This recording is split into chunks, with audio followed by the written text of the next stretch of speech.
demais. Que tu é dele? Hã? Que tu é dele? Mãe. A mãe é irmã. A mãe é irmã. Olá, Kimpa aí. Tô bem acompanhado aqui na Bahia, não tô? Um abraço, parabéns pelos vídeos aí. Valeu. Beijo, Obrigada.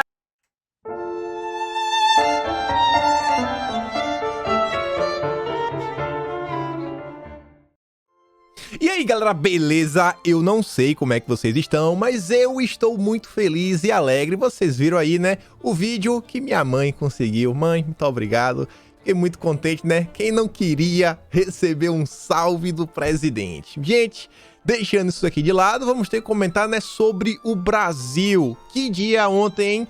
Altos e baixos. E aí, vencemos, não vencemos? Pra quem tava acompanhando aí o final da noite de ontem, sabe que a justiça determinou que Renan Calheiros é suspenso e, por isso, não pode assumir a relatoria. Mas parece que a justiça não serve quando ela faz o certo, né? Quando ela atende a interesses bolsonaristas, como a grande parte da imprensa quer falar. E o Pacheco, inclusive o Renan Calheiros, estão falando aí que isso é um absurdo, o Renan falou que vai recorrer e o Pacheco falou que não vai aceitar. E a gente vai comentar sobre isso, mais informações da CPI, tem um áudio exclusivo para mostrar para vocês sobre o Pacheco. Vamos falar do Rodrigo Pacheco um pouquinho, um áudiozinho curto. A gente também vai falar aí, né, de Bolsonaro, lá na Bahia. Entre outras coisas, eles ventilam o nome de um candidato a governador pelo estado de São Paulo. Quem é ele? Você vai saber. E Bolsonaro, inclusive, fala sobre um possível grito de independência que o brasileiro pode voltar a ter, e eu não sei se tem alguma ligação ou não, mas o que eu sei é que ontem a PGR formalizou denúncia contra o governador do Amazonas. Já tá no STJ. E aí, ele vai cair? Não vai? O negócio é sério, a gente vai comentar sobre isso, comentar sobre outras pautas. Vamos comentar também aí, né, mais um pouco sobre Tasso Gereissati, o que o antagonista anda fazendo, movimentações internas do PSDB. Vamos também falar sobre a questão da Sputnik, que a Anvisa negou a aprovação. O STF aí tinha dado meio que uma urgência. E a gente também quer falar com vocês hoje um pouco sobre a pauta da educação. Então, vamos começar aqui sobre a CPI. Tava tudo lindo, maravilhoso. 7 da tarde, 7h06, a Carla Zambelli nos informa em primeira mão que o juiz Charles Renaud, da 2ª Vara Federal de Brasília, atendeu ao pedido liminar de nossa ação popular e suspendeu a nomeação de Renan Calheiros para a votação que decidirá a relatoria da CPI. Agradeço ao Dr. Sormani e a todos os apoiadores. Essa vitória é de vocês. Eu, inclusive, dou também aqui os parabéns para Carla Zambelli, que fez muito bem, hein? Fez muito bem. Se o Pacheco não vai seguir, se o Renan vai derrubar, meu amigo, aí já são outros 500. Carla Zambelli merece todos os parabéns. Eu acho que é isso que todo mundo, sabe, que apoia a Zambelli, que apoia os deputados bolsonaristas, sabe, as pessoas da direita no Brasil esperam isso daqui dos nossos deputados. Ações reais, concretas. Se tem um problema, leva na justiça e resolve. Não vai lá, xinga, bate boca. Não, vai e resolve. Parabéns para a deputada Carla Zambelli. Golaço. Show. Mas a gente sabe que no Brasil, né? O Brasil é o Brasil. O Brasil nada mais surpreende. Nada mais surpreende. E aí, vou mudar aqui. Vem lá, você vê, né? Joel Pinheiro, Jovem Pan, falando que se Eduardo Cunha pode pautar o impeachment de Dilma, por que Renan Calheiros não poderia ser o relator da CPI? Não sei o que é que tem a ver uma coisa com a outra. Eu não acho que o Eduardo Cunha tenha alguém da família dele dentro do Palácio do Planalto, tipo assim, o filho, o presidente, como é no caso da CPI. Mas o Joel, né? Joel, a gente sabe quem é o Joel. É o típico contratado, eu não sei no nome da posição. Na era medieval era conhecido como bobo da corte. Você vê que tem o Joel, já teve o Fefito, tem a Amanda. É aquele cara que tá só para passar vergonha. A função dele é passar vergonha perante o público para conseguir audiência. Então ele tá aí fazendo o seu papel, como sempre. E o interessante foi quem curtiu o comentário dele, que é a Priscila Cruz. Vocês devem conhecer, né? Uma das queridinhas do Jorge Paulo Lema, tá aí à frente da banca, do grupo do Todos pela Educação, lobby da educação. E o Constantino diz, ó, é sério que você perguntou isso? Aí o Constantino, ele erra, mas no tweet seguinte ele se conserta, que ele fala, pô, o Paulo Cruz ainda curtiu? E depois constata, não é o Paulo, é a Priscila. Li rápido. O Cunha era presidente da Câmara. Não há impeachment sem seu sinal verde para pautar. Agora, estamos falando de uma CPI que pretende investigar desvios. Relatoria de Renan é escárnio, mas entendi seu ponto. É derrubar Bolsonaro. É tudo que o Joel Pinheiro quer fazer. E aí, vemos lá o Marcelo Ramos, o vice-presidente da Câmara, conhecido aí por algumas pessoas como Pink. Vocês lembram daquele desenho Pink Cérebro? O que é que vamos fazer hoje? Vamos dominar o mundo. Na verdade, o que o Marcelo Ramos sempre tenta, né? Sonha com um dia de sentar na cadeira do Lira. Se vai ser assim, através de uma votação, ou se lá o Lira vai escorregar numa banana, aí eu não sei se ele tá muito preocupado. Mas aí você vê, né? Marcelo Ramos, que bateu palma, fez basicamente uma festa, quando Barroso obrigou a instauração da CPI, agora vem se mostrar escandalizado, falando que é ridículo ver aqueles que criticam o ativismo judicial aplaudirem o juiz de primeiro grau proferir uma decisão impedindo o senador de assumir a relatoria. Ele não só bateu palma para o Barroso, quando obrigou o Pacheco, mas também ele foi o que puxou o coro para manter a condenação do Daniel Silveira. Deve ser muito constrangedor para esses patetas mudarem de posição a cada conveniência. Tá falando dele mesmo, é o Pink. O Pink e o cérebro. Mas pelo tamanho, a cara é o Pink. O Pink. Fazer o que com o Pink? E aí vem lá o Pacheco. Já a resposta aí já esperou algumas horas, ou 3h30, ele já sabia, com certeza fez várias ligações antes de se pronunciar, para ter certeza, né? E fala que a escolha de relator cabe ao presidente da CPI. Trata-se de questão do parlamento que não admite interferência de um juiz. A instauração de uma CPI também é relativa ao presidente do Senado, e nem por isso você deixou de cumpri-la. Você é o vice do Barroso? Ou será que você é um covarde que esperava que o Barroso fizesse isso? Estava torcendo para que alguém fizesse o que o Barroso fez? Vou mostrar para vocês uma coisinha aí sobre o Pacheco logo menos. Trata-se de que, ele diz, né, a preservação da competência do Senado é essencial ao Estado de Direito. Sim, e o que você fez aqui na questão Barroso? A Constituição impõe a observância da harmonia e independência entre os poderes. E aí o Major Vitor Hugo, base do governo, traz a matéria da Folha de São Paulo que diz que Pacheco diz que o Senado não vai cumprir decisão de juiz do Distrito Federal sobre impedir Renan Calheiros de relatar a CPI.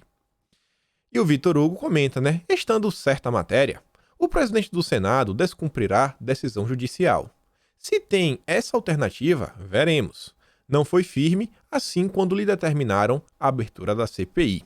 Teria Pacheco coragem também de abrir processo de impeachment de ministro do Supremo que afrontasse a Constituição Federal? Uma coisa que é certo. Você vê que as matérias que saíram na semana passada, falando que quanto mais tempo levasse para a CPI ser instalada, mais Renan Calheiros iria sofrer desgastes. E o desgaste só vem crescendo, se acumulando.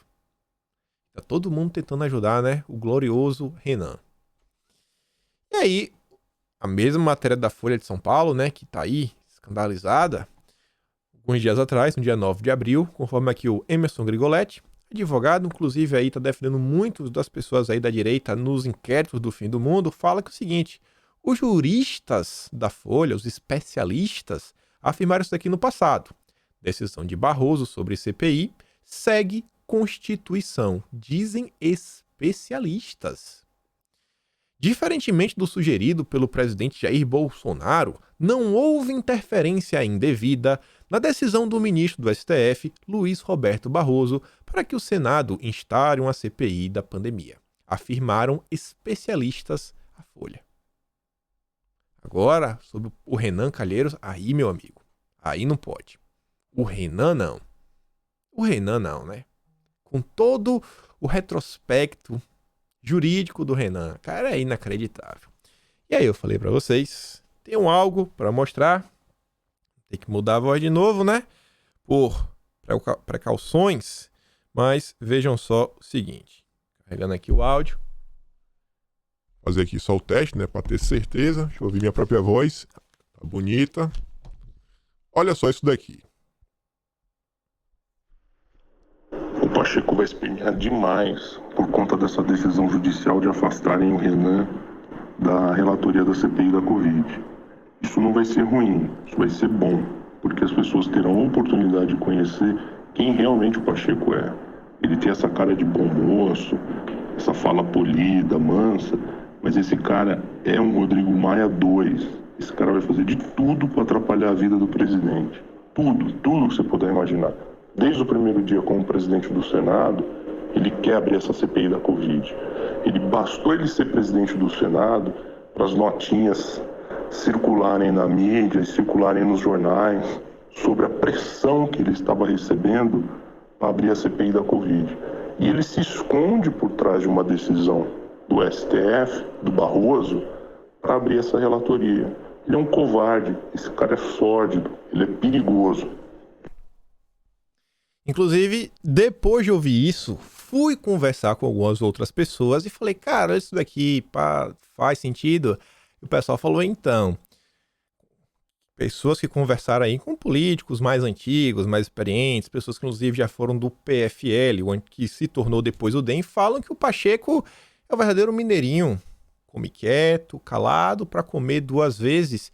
E não é que ele nem queira derrubar o governo nem nada. Os olhos que são muito grandes, o apetite. Estaria em busca, sabe, de mais vantagens, quem sabe cargos, nomeações, controlar algumas autarquias ao redor do Brasil. E aí o pessoal falou que realmente não duvide se o Pacheco não movimentou toda a máquina, sabe, para fazer de tudo, para só, olha só, o Barroso está me forçando a fazer isso. Só para ele não sair queimado no filme. Complicado, né? Complicado. Os interesses individuais sempre acima do interesse da nossa nação. E aí o Renan Calheiros, obviamente, também não ia ficar de braços cruzados. Todo mundo sabe que é o Renan Calheiros. Você vê que o Brasil 247 informando que o Renan já anunciou que vai entrar aí com recurso contra a decisão que o impede de relatar a CPI. Medida esdrúxula. A CNN ontem já saiu para defender o Renan Calheiros. O Diego Escostegai, do Bastidor, já saiu para defender o Renan Calheiros. Teve um jornalista do Estadão, lá no Twitter também, já saiu para defender o Renan Calheiros. Fora lá que você viram, né? O Joel Pinheiro reclamando, a Priscila Cruz curtindo. Para derrubar Bolsonaro, vale de tudo. Até abraçar o Renan Calheiros. Isso é o quão baixo, né? As pessoas conseguem descer no Brasil para alcançar seus objetivos. E aí temos algumas informações interessantes, já estão sendo veiculadas aí na mídia, sobre o que esperar da CPI. Inclusive, algumas coisas que eu tinha dito para vocês, se lembra? Eu falei, gente, hoje mandei uns áudios no final de semana lá no Telegram. Quem tá no Telegram sabe, até comentei um dos vídeos. Falava que o clima, assim, pro governo, ainda correndo com tudo, não tá dos piores, não tá de calamidade pública. O governo via lá, até o momento, um 5-5, um voto ainda estava assim meio de neutro, de Minerva, indeciso. Vocês viram que, querendo ou não, o governo optou até pelo Omar, que é o senador pelo Amazonas, para ser o presidente. Não que ele seja governista nem nada, mas porque acha que é um nome que tinha chance de emplacar como presidente, dentre os possíveis. Os aliados do governo não iriam vencer. E dos chamados independentes, o Calheiros é independente, imagina, seria assim o melhor para manter um possível diálogo. E aí são as matérias que vão encaixar alguns assuntos. Vejam só. O Palácio do Planalto se prepara para a CPI. No meio da tarde, no Palácio do Planalto, os ministros Luiz Eduardo Ramos, Onyx Lorenzoni e Flávia Arruda se reuniram para tratar da estratégia de defesa do governo na CPI, que será instalada amanhã. Flávia vai centralizar a articulação política com os senadores. O que eu acho mais interessante dessa primeira matéria é o seguinte: quem vazou mais uma vez informações para o Globo. Como o Globo soube que ontem estavam reunidos o Ramos, o Onyx e a Flávia Arruda. É complicado, né? Tinha necessidade? Não tinha. Mas tudo bem. CPI. A estratégia de contenção de danos dos governistas. Intrigantes governistas não veem mais chance de reverter a escolha de Renan como relator. Mas essa matéria tinha saído na manhã. Não tinha ainda a decisão judicial. Para eles, agora é hora de conter danos. Contenção de danos. Então, ainda que o Renan aí consiga derrubar, o pessoal meio que já estava prevendo isso. Dizem que o governo falhou a não segurar a comissão. E agora é hora de um pacote de paliativos. Incessar senadores governistas, suplentes, a sempre marcarem presença nas reuniões para aumentar o quórum de Jair Bolsonaro, apresentar requerimentos com estados e municípios como alvo e bater o pé para que comandem subrelatorias sob o argumento de equilíbrio.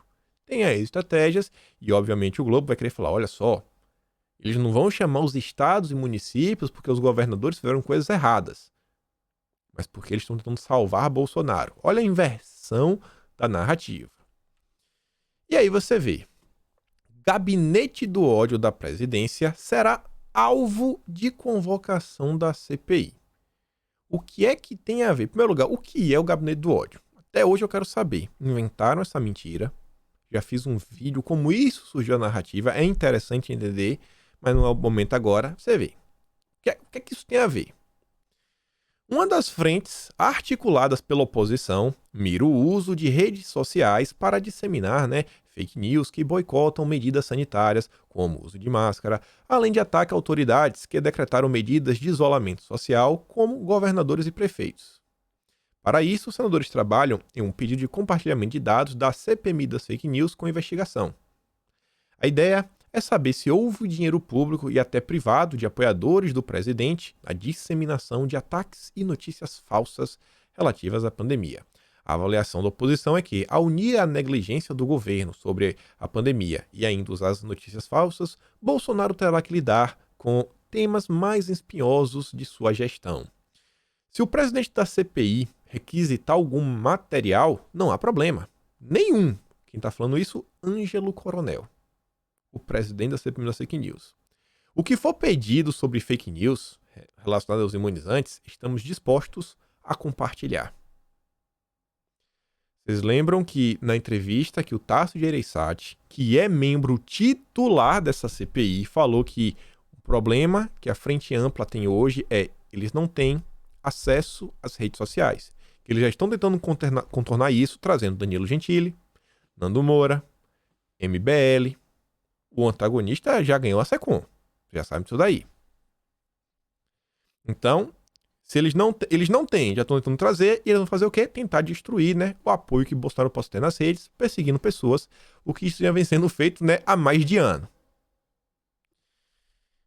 E aí, olha só, vocês viram ontem que alguém do governo vazou o e-mail que continha lá os itens que possivelmente o governo seria arguído. Pô, isso daqui, essa narrativa. Então, cara, começa aí a puxar informação para não ser surpreendido por nada.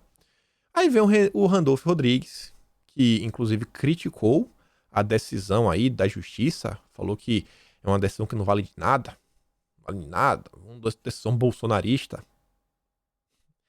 Para falar que o governo sabe quais foram suas práticas criminosas. A lista elaborada pela própria Casa Civil aponta alguns dos crimes a serem investigados pela CPI. Um governo que planeja e trabalha em sua defesa, mas se omitiu na defesa da lista do povo. A lista. E, gente, olha a narrativa que eles estão querendo criar. Essas narrativas são batidas o tempo todo repetidas, como, por exemplo, o governo recusou comprar 70 milhões da Pfizer. É uma narrativa, todo mundo sabe a verdade. Era o quê?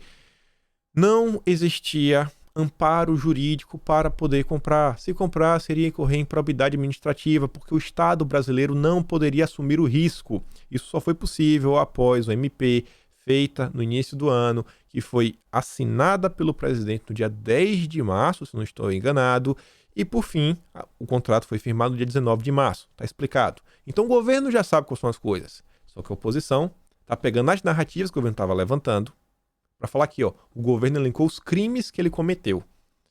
É a oposição brasileira, é a oposição, Randolfo Rodrigues, é o que ele sabe fazer, ele só faz isso da vida, atrapalhar o andamento do Brasil. E aí vem o antagonista falar, o Palácio do Planalto conseguiu a proeza de criar um plano de trabalho para a CPI, mais completo do que a proposta original feita pelo senador Alessandro Vieira a pedido de Renan Calheiros. Aí o Oliver fala o seguinte, proeza? Talvez esse seja o medo daqueles que tinham como objetivo principal da CPI desgastar o governo. Que o governo levante todos os dados e informações possíveis e desmancarem todos, inclusive a imprensa. Ótima oportunidade para se ter uma CPI que não acabe em pizza. Não é isso. Vai atrás da informação, narrativa. Isso daqui tá aqui, tá tudo pronto. Para resolver rápido. Ou o interesse não é resolver rápido? O interesse é manter a CPI por 6 meses, 1 ano, travar a pauta legislativa. Lembra que no início do ano eu já falava para vocês, gente, ó, eles vão tentar travar a pauta legislativa. Ainda com o Pacheco, com todos esses problemas, na questão das reformas, ele não iria meio que ficar travando, o Lira também não iria ficar, Bolsonaro teria aí, né, uma base para conseguir emplacar, e a oposição fez de tudo que queria para conseguir travar o Brasil. Travar as pautas. Travar as pautas. Esse pessoal quer travar as pautas de qualquer jeito. Para quê também? Enfraquecer Bolsonaro para 2022.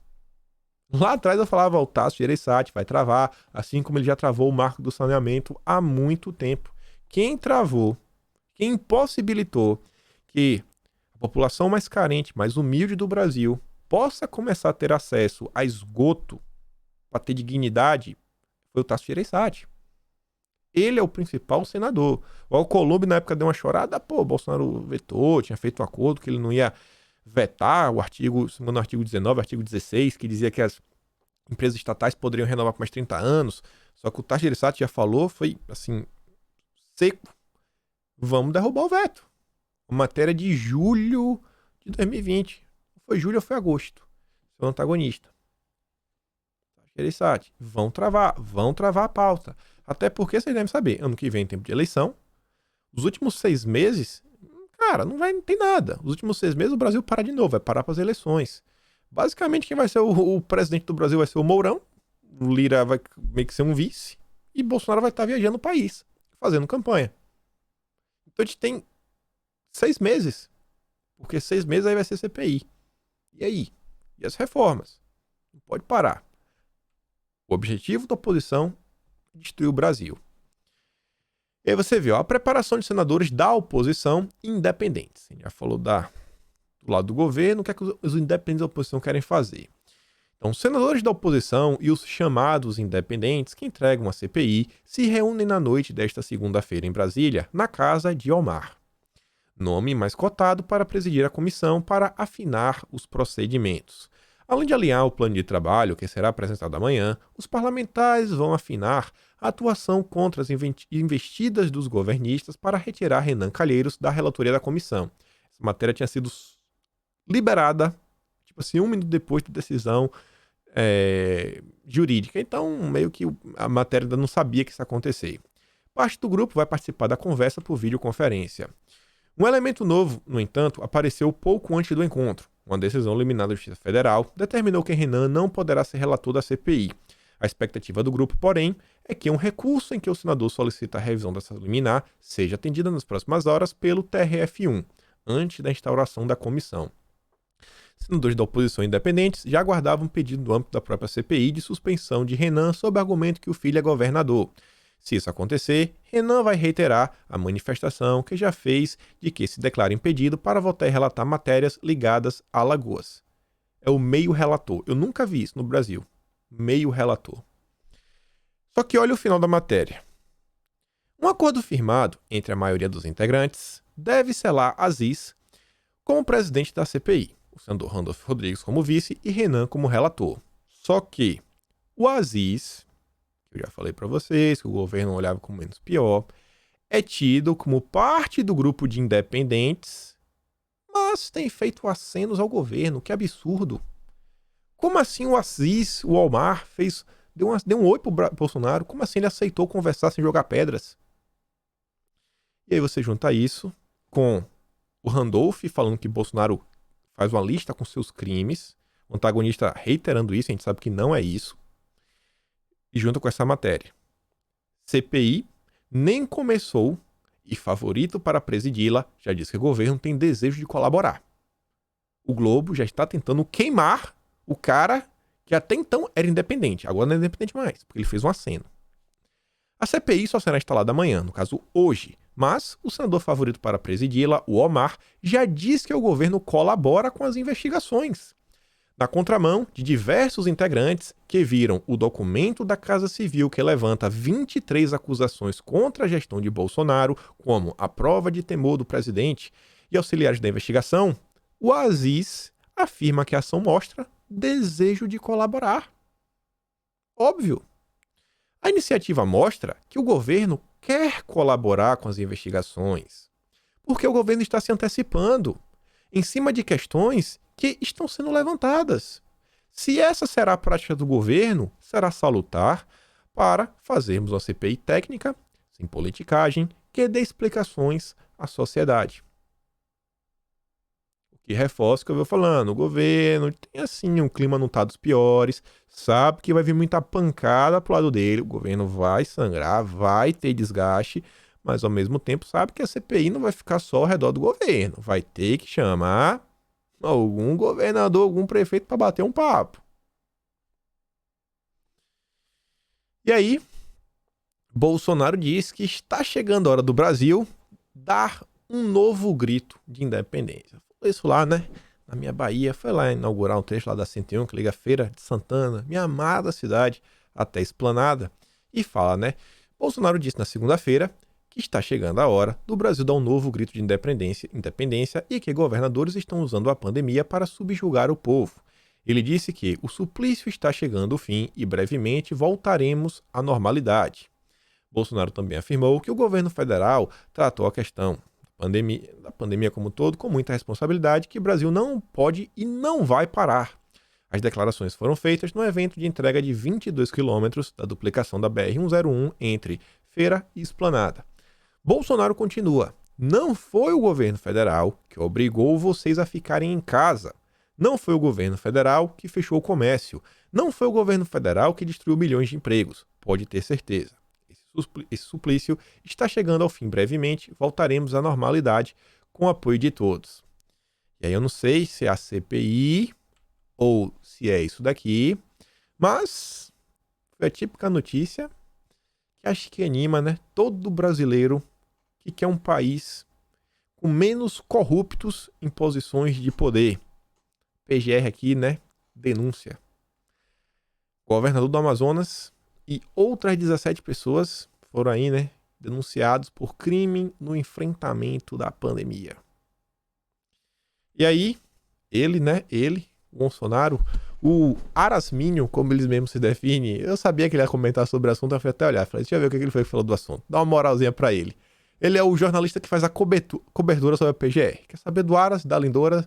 É o Bolsonaro, ele diz, ó, tira um cochilo e acordo. Lindora, o que você fez, Lindora? Você de novo, que mulher linda. Na véspera da CPI, olha a narrativa da Veja. PGR denuncia governador do Amazonas e mais 17. Aí tá lá, né? Um dia antes da abertura, a PGR denunciou o Wilson Witzel, o vice, Carlos Almeida. Olha qual partido, que interessante, rapaz. Nem tinha percebido. PTB. Oh, rapaz. Partido do Leão Conservador, Roberto Jefferson, estava aí, né, encomendando algumas matérias contra o Onyx Lorenzon, depois da entrevista que o Onyx deu para o Eduardo, falava um pouco do passado do Roberto Jefferson. Depois a gente comenta disso. O secretário da Casa Civil e o ex-secretário de Saúde e outras 14 pessoas. A turminha é enquadrada em crimes cometidos na aquisição de respiradores para pacientes. E não basta, né, gastar o dinheiro público à toa, o pessoal nem pensa, sabe? Vai planejar fazer coisa errada e nem pensa direito. Gente, esse foi o caso onde os respiradores foram comprados. Eu grifei aqui, ó, olha só. Loja de vinhos. Como você vai comprar um respirador numa loja de vinhos? Não faz sentido nenhum. Ai, Jesus. Na loja de vinho, eu até entendo você comprar um queijo, né? Porque o pessoal gosta de comer um queijo, beber um vinho. Sei lá o que mais. Champanhe, uma bebida. Agora, comprar respirador não faz muito sentido, né? Você pode até comprar o carro do dono da loja, comprar a loja em si, mas comprar um respirador, que mistura interessante, viu? Segundo a subprocuradora, a Lindora, que assina a denúncia, instalou-se na estrutura burocrática do governo do Amazonas, sob o comando do Lima, uma verdadeira organização criminosa que tinha por propósito a prática de crimes contra a administração pública, especialmente a partir do relacionamento de contratação de insumos para o enfrentamento da pandemia, sendo certo que, em pelo menos uma aquisição, o intento se concretizou. E aí o antagonista fez uma matéria que não foi reclamando, fez também reclamando da PGR, mas isso daqui foi mostrando mensagens trocadas, né, entre o Lima e seus funcionários, você vê, ó, PGR. Wilson Lima supervisionou fabricação de processo de compra de respiradores. Leia as mensagens. O pessoal aí foi grampeado. Aí você vê, ó. Em conversa de WhatsApp, no dia 24 de abril de 2020, Wilson combina com o então secretário executivo da pasta, João Paulo Marques dos Santos, a assinatura de documentos do processo para envio ao TCE, né, Tribunal de Contas do Estado, que fiscalizava a contratação. Ele tenta até conseguir que um auxiliar, olha isso daqui, um auxiliar, uma ex-auxiliar, ou seja, não trabalhava mais, Dayana Souza, que já havia sido exonerada, assinasse os papéis de forma retroativa. Meu amigo. Como ela se recusou à suspeita que João Paulo falsificou sua assinatura?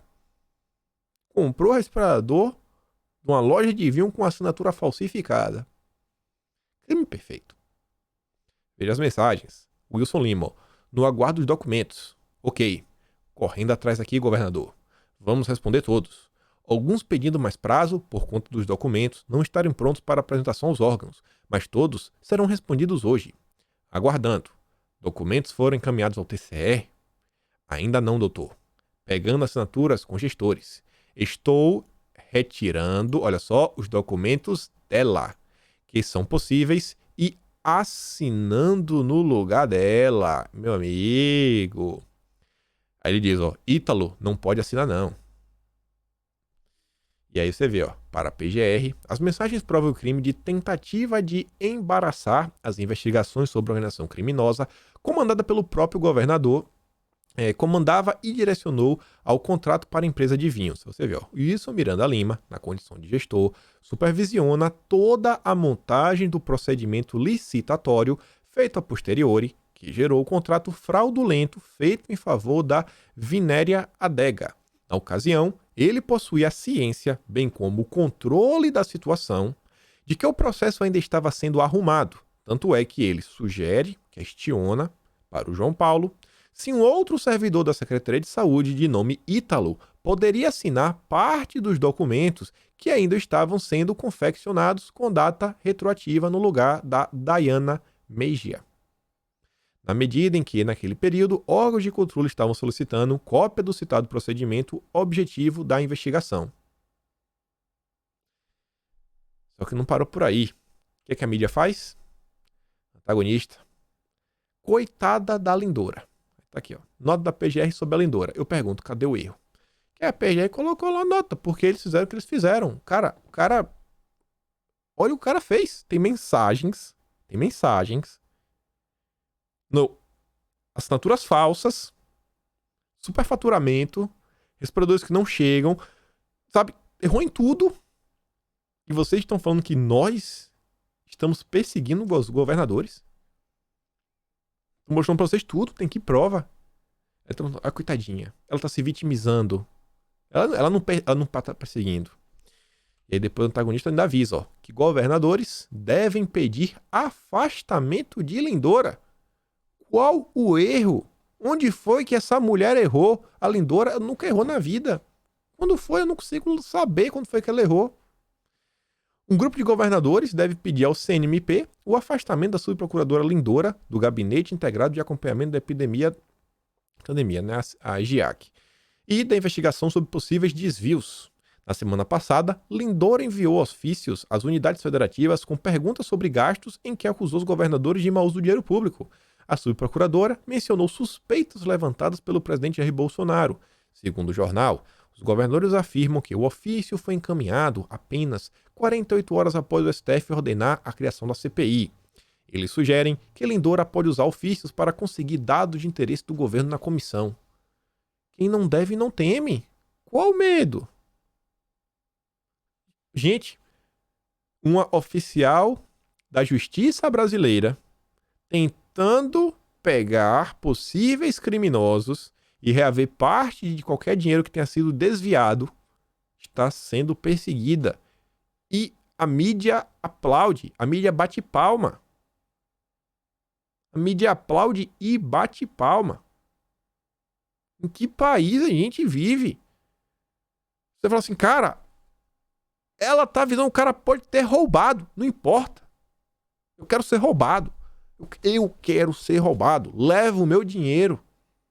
É inacreditável isso. Inacreditável. Porque não é do dinheiro deles, né? Todo esse pessoal aí tem plano de saúde do mais caro. Quando fica doente, vai pro Sírio-Libanês. Alberto Einstein, como diz Bolsonaro. É uma piada, cara. Tá vendo aí? Tem... O próprio antagonista divulga as mensagens, tá aí. Ai, coitadinha da lindora. Ai. Sabe? Isso é revoltante. Isso é revoltante. Ela botou... Aqui eu botei de... Acabei voltando, peraí. E aí, mudando aqui um pouco de assunto. O pessoal reclama tanto de Bolsonaro, reclama. Ontem saiu pelo menos uma notícia assim, né? Agradável. O Lira falando, né, que afirma que não há razão para 95% dos pedidos de impeachment contra. Mas até devia ser 100%, né? Quer dizer que tem 5% que tem um pouco de razão. Pelo amor de Deus, né? Pelo amor de Deus. Pelo amor de Deus. Mas o Lira também ontem deu uma notícia aí que é relativamente interessante, que ele fala o seguinte, ó. Na reunião com o ministro da Economia, Paulo Guedes, entreguei ofício enviado ao relator da reforma tributária solicitando a entrega do relatório final até a data máxima da próxima segunda-feira.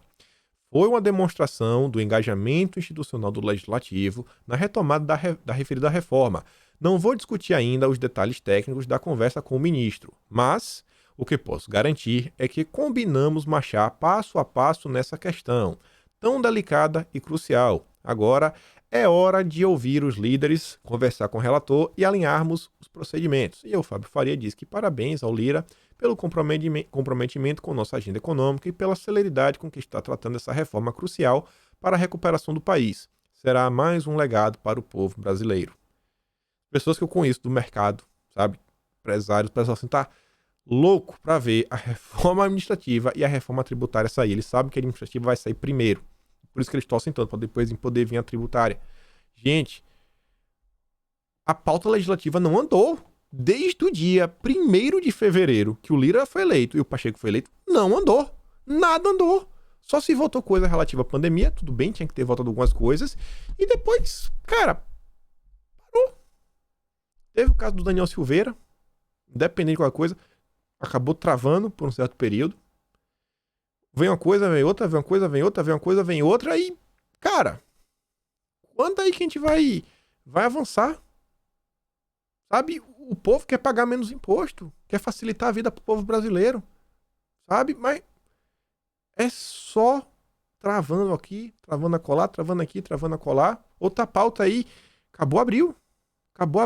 Ainda não foi instaurada a comissão especial para discutir o voto auditável, que vai precisar de uma comissão especial. E agora eles colocaram a CPI. Agora a CPI não... No Senado não vai avançar nada. A pauta do Senado, acabou. Só vai ser CPI. Só vai ser CPI. E aí você vê, né? Momento de pandemia, a gente podia estar, né, com o comércio funcionando para tentar pelo menos ajudar, já que a gente não está conseguindo emplacar as reformas, então deixa pelo menos o povo trabalhar sem reforma, que já ajuda. Mas não. Representante de shoppings cobra auxílio de Guedes. Que bonito, né? O Dória fecha tudo, os governadores fecham tudo, e aí eles vão cobrar pro Guedes. Cobra o governador, cara. Cobra o governador. Sabe quem é envolvido com shoppings? Família Gereissati. O Iguatemi. Tá, Gereissati aí. O Iguatemi, quem nunca já ouviu falar dos shoppings do Iguatemi, tem no Brasil todo. Aí vão cobrar do Paulo Guedes. Inclusive eu recebi informação ontem, já aviso a vocês, que o Dória, ele meio que tem uma flexibilizada em São Paulo, não por nada. Não é porque os casos estão baixando e tudo mais. Você viu, inclusive, aí permitindo nos últimos dias a Prefeitura de São Paulo colocar mesa nas calçadas dos bares. Não pode ter mesa na calçada. Não é por nada. É uma forma do Dória tentar aliviar pro lado dele dentro do estado de São Paulo. Você tá vendo que ele tá falando que ele quer que o voto das prévias seja de todo mundo, todos os integrantes do PSDB, não só os deputados. E para fazer uma cena pro Tasso Gereissati. Porque tem Dia das Mães. Dia das Mães, pô, eu acho que é o feriado que mais se vende coisas no Brasil. Quem não quer presentear a própria mãe com alguma coisa? E aí o Dória vai manter aberto. E o pessoal falou que depois que passou o Dia das Mães, deve vir mais alguma coisinha nova em São Paulo, proibindo aqui, proibindo acolá, criando mais problemas. É o Dória. Não vai desistir. O Dória não vai desistir. Foi só pra fazer uma cena aí pro Tasso, pra ver se o Tasso para de querer ferrar com a vida dele. E aí ontem, depois que a gente fez o vídeo, né, que eu falo pra vocês, olha toda a movimentação que tá acontecendo no país, parece, né, que algum repórter da CNN ouviu que o antagonista, né, já recebeu a SECOM, e como vocês viram, dificilmente o Maynard vai voltar de Veneza para tocar ele mesmo, nem querem estar dentro para ele poderem, né, fingir, não, nós criticamos o governo, mas eles vão ter controle sobre a SECOM. O pessoal está já buscando um carguinho, né? Não, deixa eu entrar aqui na narrativa, já que o Maynard não pode assumir, né, como o secretário de comunicação, o ministro, quem sabe ele não me indica. Aí tá aqui os repórteres da CNN falando, ó, Supremo e CPI devolvem protagonismo a Lula, Renan e Tasso Gereissati. Falando do Tasso, né, de hoje. Acuados ou subestimados, em suas histórias recentes, Lula, Renan e Tasso voltam a influenciar os rumos e mostram como a paciência é a verdadeira aliada na política. Meu Deus, que heróis. Aí mostrar só 2 parágrafos dessa matéria ridícula. Por razões distintas, assim como Lula, Renan e Tasso, perderam espaço político nos últimos tempos. Com a instalação da CPI, ganha outra vez vulto nos embates públicos que interferem no destino do país. Visto no conjunto, o renascimento de Renan é uma fênix, né? Renasceu. Tasso e Lula representam a resiliência e a reafirmação de 3 das trajetórias mais marcantes na história recente do país. Que emoção, cara. É um poeta, o jornalista que escreveu isso daí. O Reagan trouxe aqui uma matéria só para relembrar do Tasso. Tasso admite ser vice na chapa de Lula. Relembrar é viver, né? Relembrar é viver. E o antagonista nem esconde mais. A matéria é sobre o PSDB. Eles poderiam ter colocado a capa do PSDB, Fernando Henrique Cardoso, o Dória. Não, o Tasso. É o Tasso. A SECOM é nossa. PSDB faz reunião nessa segunda-feira para discutir prévias. Integrantes da comissão formada para discutir as prévias vão se reunir na noite dessa segunda-feira pela primeira vez. Já coloca o Tasso. É a propaganda lá em cima. E se você acha que isso não é uma propaganda, isso daqui é pra você agora, isso é uma propaganda? Presidentaço. Um presidentaço. Circula nos grupos de mensagem do PSDB uma postagem de slogan para uma eventual campanha presidenciável do senador Tasso. Presidentaço. Nem disfarçam mais. Eles nem disfarçam mais, gente. O Tasso nem venceu. Os caras nem botaram a mão na SECOM e já estão assim. Enquanto a ala do PSDB do Dória paga 8 milhões, a ala do PSDB de Tasso, Ciro, promete a SECOM. SECOM é essa que Maynard, Cláudio, Felipe Moura Brasil nunca superaram o fato de não ter conseguido com Bolsonaro. Leilão da informação. Quem paga leva. Em ambos, é mamata ou não é? Mamata. Mamata Connection. Mamata Connection. E aí, falando de eleições, no dia de ontem, nosso presidente falou do nome aí do Tarcísio. Soltou aí. Tarcísio para 2022. Governador. Gente, vou botar aqui alguns pontos. Primeiro ponto, deixar bem claro. Adoro Tarcísio. Adoro Tarcísio. Acho o nome muito bom. Muito bom mesmo. Cara, quem não gosta de Tarcísio? Eu me pergunto, existe algum brasileiro no país, de norte a sul, que não gosta de Tarcísio? Ah! O cara asfaltou minha rua. Como é que esse cara asfaltou minha rua? Eu queria botar meu carro na lama, ele asfaltou minha rua. Eu não consigo pensar que tem alguém que não gosta de Tarcísio. Agora, Bolsonaro, pode ver, ele soltou o nome. Se as pessoas realmente querem o Tarcísio, o povo vai ter que apoiar. Bolsonaro, ele sempre faz isso. Ele solta o nome aqui, dá uma ventilada, vê, né, se o nome cola, se o nome não cola. Até porque, pessoal, falta 1 ano e meio para as eleições. 1 ano e meio. 1 ano e meio. 1 ano e 6 meses, mais ou menos. 5 meses. Então o Bolsonaro tá colocando. Se a direita realmente quiser abraçar o nome do Tarcísio, cara, vai ter que começar a levantar coisa, aquilo, outro, porque O nome do Tarcísio é um nome que puxa votos? É uma pergunta. Puxa votos? É um nome bom, todo mundo gosta. Puxa votos? Grande parte da direita vai ter o apoio de Bolsonaro. É um nome que viria forte, mas vai ter que ter um apoio popular. Segunda coisa, o Tarcísio, como gestor, quem vai comentar da gestão de Tarcísio na frente do Ministério da Infraestrutura? Mas e Tarcísio político? Como seria Tarcísio para lidar com a crise? Se o nome do Tarcísio, uma vez que vocês começaram a colocar pressão, pô, Tarcísio, queremos Tarcísio, com certeza a mídia vai começar a testar o Tarcísio. Já vão começar a tentar criar crises dentro do Ministério do Tarcísio. Obstruções aqui, obstruções acolá, ver como é que vai ser a capacidade de gestão do Tarcísio. E aí, isso tudo vindo acontecer, aí eu pergunto para o pessoal da direita, vocês vão fazer com o Tarcísio a mesma coisa que fizeram com o Bolsonaro?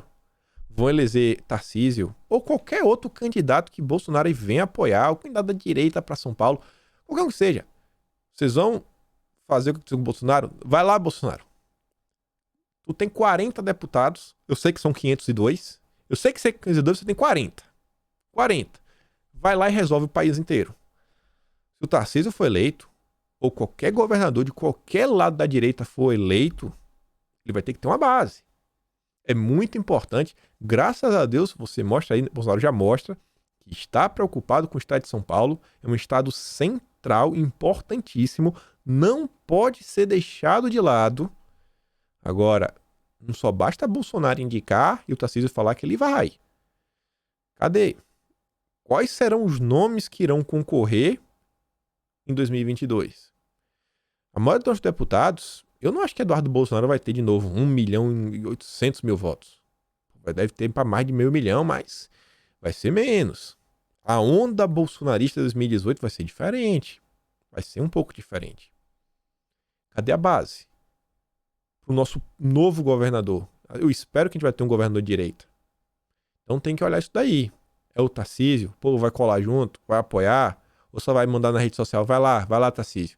Aí quando o Tarcísio sentar, que vê que, pô, o Tarcísio era um bom gestor, mas na política é meio complicado, vai começar a jogar pedra no Tarcísio. Ah, blá, blá, blá. Pô, eu não tenho base, pô, minha experiência maior com gestão. Quero nem saber. É isso, é aquilo outro, blá, blá, blá. Como é que você fez isso? Vocês estão jogando. Hoje em dia, no Brasil, ser de direita e assumir um cargo na política é ser jogado aos leões. É ser jogado aos leões. Se vocês querem jogar o Tarcísio aos leões, vão junto com ele, apoiar. Vocês estão vendo aí ao longo do tempo, né? Quanta gente da direita conservadora, né? Exige muito, mas na hora de dar um apoio, não sei o quê, eu sou chapa branca, isso aqui, passando pano, aquilo outro. Não vão jogar o Tarcísio por leões à toa, viu? Não vão jogar. Se for jogar, vá com ele, vá junto, independente aí do candidato que seja da direita pro estado de São Paulo, se é que o Tarcísio vai querer. Às vezes o Tarcísio fala, pô, não quero, quero ser senador. Cara, pra mim o Tarcísio, pelo trabalho que ele faz no Ministério da Infraestrutura, como gestor, eu nunca vi nada igual. Vocês já viram um gestor igual o Tarcísio, em termos de entrega, de captação de recursos, sabe? De desenrolar as coisas. Tarcísio. Tem meta, cumpre as metas. Esse aí é o verdadeiro acelera, não é o João Dória da vida. E aí agora mudando de assunto, vejam só. Questão que isso aqui é interessante. Que envolve a Sputnik. O STF, né? Cientistas. Eles estão acima dos cientistas, todo mundo sabe disso, são professores. Eles estão abaixo dos jornalistas. Mas eles também são professores de Deus.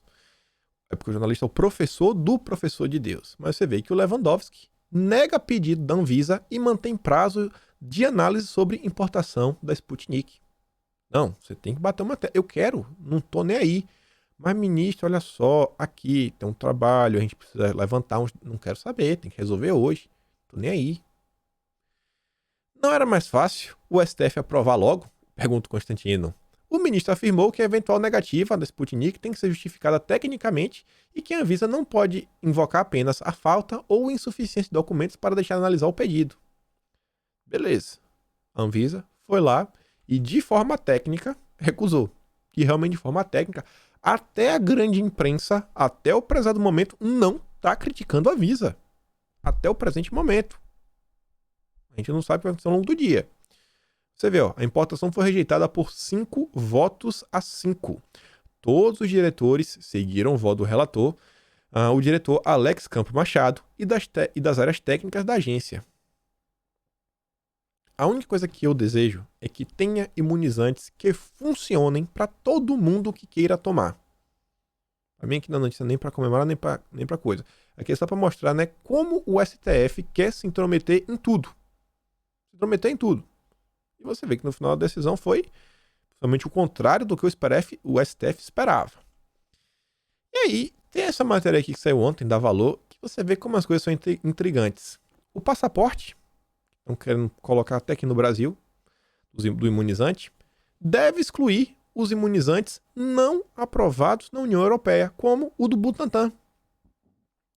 Já pensou todo esse pessoal empolgadíssimo? Aí comprou do Butantan, não, que eu adoro e tal. Os riquinhos, não, agora eu vou pra França. Não, a gente não vai validar não. A do Butantan, ih, amigo, essa não. Tá vendo como esse negócio, independente do país, nunca foi pelo bem do povo? É só para remover a sua liberdade. É um passaporte para remover a sua liberdade. Só isso. Vocês percebem? Eu não lembro como foi quem eu ouvi falar isso, mas o próprio termo distanciamento social já é algo que é um jogo linguístico. Gente, o que a gente espera, na verdade, é um distanciamento social ou um distanciamento físico? Distanciamento social, não necessariamente você tem que estar longe da pessoa. Você pode estar perto, mas você pode ser um invisível. A pessoa passa, chega assim, vixe, Deus é mais. Nem conheço, um morador de rua, chega, vira o rosto, muda de lado da rua, mas tá pertinho. Olha os termos como eles usam, distanciamento social, distanciando as pessoas socialmente. Não era só um distanciamento físico. O interesse não é manter os vínculos sociais, mas com o distanciamento físico. Nenhum desses termos que a esquerda usa são aleatórios. Nenhum desses termos são aleatórios. E aí, né, a extrema imprensa me solta uma matéria dessa que exercícios regulares previnem agravamento da doença. Matéria do Globo. Então, Bolsonaro estava certo, Globo? O Globo que criticou o Bolsonaro agora diz que o Bolsonaro estava certo. E aí teve um caso interessantíssimo do jornal É o País. A mesma notícia, quando você acessa tipo o site espanhol, diz que Bolsonaro anima os executivos de Davos a investir no Brasil, no novo Brasil. Quando você clica na mesma matéria, da mesma jornalista, na versão português diz: o breve discurso de Bolsonaro decepciona em Davos. Como isso? Bolsonaro postou um vídeo e ele diz: ó, se você não lê jornal, está sem informação. E se você lê, você está desinformado. Extrema imprensa brasileira. E até saiu ontem lá uma coisa aqui, comentar rápido, pra gente falar de educação. O Verdivaldo, olha só, é perigoso tirar bolsonarista das redes sociais. Obrigar, né, que as redes sociais, silenciá-los, prendê-los por suas opiniões. Essa é definitivamente uma grande diferença que eu tenho com a esquerda. Porque o Verdivaldo realmente lá fora, ele briga pela liberdade de expressão. Ele fala, ó, inclusive, que chamar Bolsonaro de gênio é errado. Até o jornalismo brasileiro, você vê, comparado com a esquerda americana, dá inveja. Fala assim, pô, cara, o Glenn tá anos-luz de uma Patrícia Campos Melo, de uma Mônica Bergamo, do Mainardi da vida. Sabe? O cara pelo menos tem um mínimo de noção. Cara, só, cara, a gente discorda, mas pô, banir as pessoas das plataformas de Big Tech é meio complicado. Tudo bem. E aí, pra gente falar de educação. Eita, quase caí aqui. Recentemente, teve uma coisa aí no MEC, né? Que o MEC meio que tava fazendo cortes em diversas coisas. Tem que a tabela que a pessoa coloca e fala, né? MEC recebe o maior corte. Prioridades, falando que o governo deixa de investir na educação. E o Renato falou o seguinte, ó. Como justificativa para a deficiência da educação no Brasil, a desculpa mais utilizada pelos que se dizem especialistas é sempre a quantidade de verba. Assim, muitos dos nossos cidadãos são levados a acreditar que o problema é a falta de dinheiro. Educação A solução para a educação não passa pelo dinheiro. Não passa pelo dinheiro. O Nadalim, inclusive, mostra isso ontem num infógrafo sensacional. Ele falou: neste mês em que a PNA completa 2 anos, a Secretaria de Alfabetização tem muito que comemorar. Já temos uma bela história para contar. Confira algumas de nossas principais entregas. E Nadalim, cara, você postou as imagens toda mal recortada. Eu tive que ir atrás da imagem completa para recordar como um todo. Ô, secretário, na próxima vez aí, jogue duro. Tava tudo cortado, coisa, tipo assim, a parte do janeiro não aparecia direito. Aí fui fazer um desenhozinho. Pô, Nadalim, me ajuda aí, cara. Brincadeiras à parte, você vende. Olha só. Como resolver a educação não está assim, o que é que tem a ver educação e dinheiro? Não muita coisa, você viu. Em janeiro, você quer resolver a educação? Então você coloca, pela primeira vez na história do Brasil, você cria, na verdade, uma secretaria só para lidar com a alfabetização. Você alça a alfabetização da secretaria. Falou só, a gente entende que alfabetizar é a base, é o alicerce. Depois, você cria uma política, sabe, nacional de alfabetização, para as crianças aprenderem. Depois, adesão ao Progress in International Reading Literacy Study, é o PILS, que é um teste que vai servir de banco de dados, que em cima daquilo ali você vai saber quais áreas precisam ser atacadas, tipo assim, com prioridade. Isso aqui é o maior problema que a gente tem. Vamos aqui primeiro, depois nesse, depois desse, depois nesse. Você tem um desenho. Se você não sabe qual é o seu problema, você não sabe como resolver. Depois, lança o caderno do PNA. Realização da primeira Conferência Nacional de Alfabetização baseada em evidências. Não adianta você ter tablets, TVs, isso, aquilo, aquilo outro, e você não saber alfabetizar. O método diz muito. Todo mundo que está aqui, que tem mais do que 30, 35 anos, que foi alfabetizado pelo Beabá, aprendeu muito mais do que esse pessoal novo aí da escola construtivista, da escola do Paulo Freire, que não ensina Beabá, solta uma palavra no quadro, se aprendeu a ler, aprendeu, se não aprendeu, não aprendeu, se escreveu errado, não importa, o importante é saber se comunicar, que o aluno crie as regras da sua própria gramática. Aí cada um tem uma gramática, e ninguém fala a mesma língua, todo mundo escrevendo errado. Depois, em dezembro, lança o Conta Pra Mim, uma iniciativa que qualquer pai tem acesso à história, diversas coisas que pode ler com o seu livro, ensinar seu livro a ler, aumentar a quantidade de palavras que a criança escuta. Ele tem um comparativo, inclusive, mostrando a diferença entre camadas mais humildes, famílias um pouco mais abastadas, que conversam com seus filhos, e o impacto. Tem nada de dinheiro envolvido. Lançamento do programa Tempo de Aprender. Publicação do PNLD. Obrigado vocês que participaram. A gente fez essa pressão grande. Livros de qualidade. Lançamento da coleção do Livros Conta Pra Mim.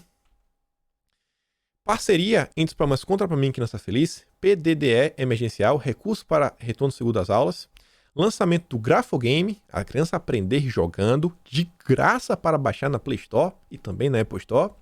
Lançamento do curso de prática de produção de texto. Nunca teve dinheiro. A Priscila luta por quê? Porque é o lema. O lema, é o lobby. Lançamento do curso Alfabetização Baseada na Ciência. Publicação dos editados do PNLD de 2023. Na verdade foi esse aqui, porque a gente batalhou juntos. Publicação do Relatório Nacional de Alfabetização Baseada em Evidências. Lançamento dos manuais dos cursos de alfabetização baseada na ciência, o ABC. Nada que precise de mundos e fundos de dinheiro, mas iniciativas que realmente vão trazer, sabe, resultado. E na boa, é porque tem esse infógrafo que ajuda muito, viu? Mas você consegue ver a quantidade de coisas. O Nadalim sai hoje, meu amigo, olha a quantidade de coisas que o Nadalim já fez. Não é só o Nadalim, é o Nadalim, sua equipe. Teve os ministros do passado, o ministro presente. Eu tenho certeza que o Nadalim não vai falar que foi eu que fiz sozinho. Isso dificilmente é cara ele. É um cara humilde. Mas a secretaria, a CEALF, trabalha. Essa daqui que é que seu filho aprenda. E aí, gente, ontem eu tava assistindo o Loen, não sei se você conhece, é uma figura, é um cara assim, engraçado, totalmente politicamente incorreto. Não é recomendado para menores, mas é um cara engraçado. Quem gosta assim de umas coisas assim mais... É um humor de direita, assim, um pouco mais, sei lá, tipo Hermes e Renato, meio Mamonas Assassinas, assim, não é recomendado para criança. E ele então tá falando um Arquivo Nogueira. É um programa que meio que ele faz, que assim, é um programa assim, meio investigativo, mas que ele, na verdade, faz de humor, olhando assim um passado. Ele falou uma coisa ontem que eu achei muito interessante, que eu falei, cara, tem tudo a ver com o que a gente tá falando. Ele fez uma sacada que eu achei uma sacada interessante. Ele tá ouvindo a entrevista na época do Enéas, que o Enéas estava com o Clodovil, e eles começam a entrar no assunto da educação, começam a se aprofundar, começam a falar de homeschooling. E o Loen fala, cara, vocês conseguem perceber que isso daqui era um programa que passava de tarde no Brasil? Isso era um programa que passava de tarde no Brasil. Vez ou outra é capaz de ver, pô, olha o papel da mãe na educação, olha o papel do pai na educação. Olha como está a grade da TV hoje.